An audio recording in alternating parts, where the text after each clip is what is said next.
Taslih TV.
Bismillahirrahmanirrahim. Alhamdulillahirrabbilalamin. Wassalatu wassalamu ala rasulillah wa ba'd. Assalamualaikum warahmatullahi wabarakatuh. Kaum muslimin, sahabat taslih rahmati Allah. Kita mengetahui dalam praktek ibadah kita ada kaitan erat dengan pergerakan benda-benda langit, di antaranya pergerakan bulan. Seperti misalnya kapan awal puasa Ramadan, kapan akhir puasa Ramadan. Hal itu diketahui dengan pergerakan bulan dan lain sebagainya, atau benda-benda yang ada di langit sana. Yang kita ketahui juga bahwa benda-benda langit itu pun diketahui dengan salah satu ilmu yang di dalam Islam terkenal dengan ilmu falak. Ilmu falak atau ilmu astronomi ini adalah ilmu yang kuat erat kaitannya dengan ibadah atau beberapa ibadah yang dilakukan oleh kaum muslimin. Oleh karena itu sudah pasti Islam menaruh perhatian, kaum muslimin menaruh perhatian lebih dalam urusan ilmu astronomi. Ilmu astronomi pada awalnya adalah ilmu yang menurut apa yang ada dalam sejarah kita adalah dahulu ditulis oleh orang-orang, ada peradaban-peradaban sebelum kita, oleh bangsa Yunani, kemudian oleh bangsa-bangsa yang lain. Tetapi Islam datang untuk mengembangkan, bahkan membenarkan teori-teori mereka. Karena dalam Islam, ilmu astronomi ada yang tidak boleh, ada yang boleh.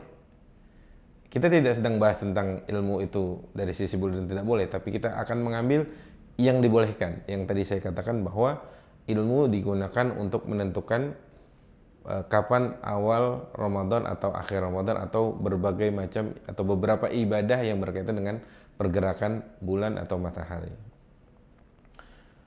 Sahabat taslih, kaum muslimin rahmati Allah, jika kaum muslimin menyadari hal itu, pastinya seperti saya katakan ada orang-orang yang perhatian dengan ilmu tersebut atau ilmu astronomi. Sebut saja keluarga besar Musa bin Syakir yang ada di Baghdad, yang hidup di zaman Bani Abbasiyah. Musa ibn Syakir ini adalah keluarga yang nanti anak-anak dari Musa bin Syakir ini adalah ahli astronom di bidangnya masing-masing, yang nanti dikembangkan dan dapat dukungan penuh dari Khalifah Al-Ma'mun Al-Abbasi rahimahullah.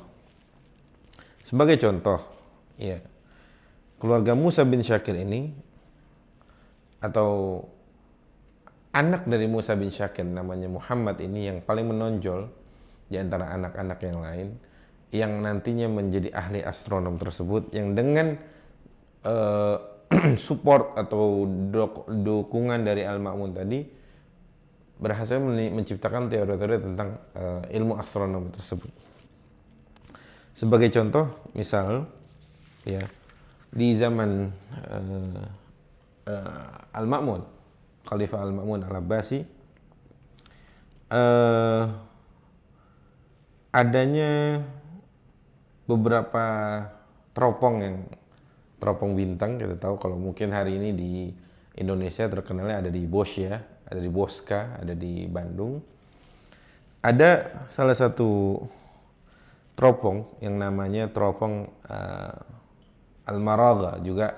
Ini tadi Muhammad bin Musa bin Syakir menciptakan teropong di zaman Al-Ma'mun, tapi juga ada teropong di belahan bumi yang lain, di tanah Persia atau di negeri Persia, yang ketika itu teropong tersebut dibangun oleh salah satu pemimpin desa yang bernama Nasiruddin At-Tusi. Nasiruddin At-Tusi yang bernama teropong Maragha.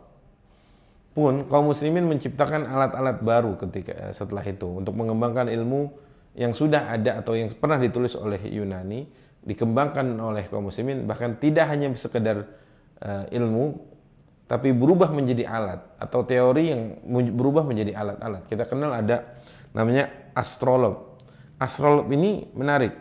Astrolog ini adalah satu alat, ya, alat yang digunakan untuk memperkirakan alat yang digunakan untuk memperkirakan ketinggian bintang-bintang yang ada di ufuk sana. Kemudian astrolog ada ketika di zaman Yunani, tapi di zaman kaum muslimin astrolog ini dikembangkan untuk lebih hebat lagi cara kerjanya. Ya, terbukti kaum muslimin, di tangan kaum muslimin menciptakan astrolog yang bentuknya bulat, ya, dan lain sebagainya. Artinya kaum muslimin itu punya perhatian juga tentang ilmu astronomi dan berbagai macam. Di sini juga ada ahli astronom muslim yang dengan karya-karya yang sederet itu, ada namanya Al-Farghani, kemudian Al-Batani dan lain sebagainya. Semuanya hadir untuk mengembangkan ilmu yang sudah ada, bahkan tidak takut-takut kaum muslimin atau tidak tanggung-tanggung kaum muslimin berani menyalahkan apa yang salah, kemudian membenarkan apa yang salah tadi, atau mengoreksi apa yang salah.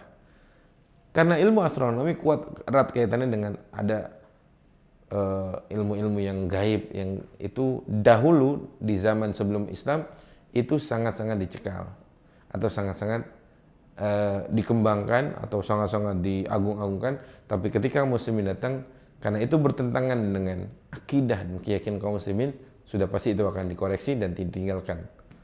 Dan kemudian muslimin hadir untuk mengembangkan ilmu-ilmu yang dibolehkan, yaitu ilmu astronomi. Tadi ada beberapa tokoh dengan beberapa alat-alat yang hadir di tengah kehidupan kita di dunia ini. Ada keluarga Musa bin Syakir, ada Al-Batani, kemudian Al-Farghani, dengan yang menghasilkan teori-teori dasar ilmu-ilmu astronom yang sampai hari ini terus dikembangkan.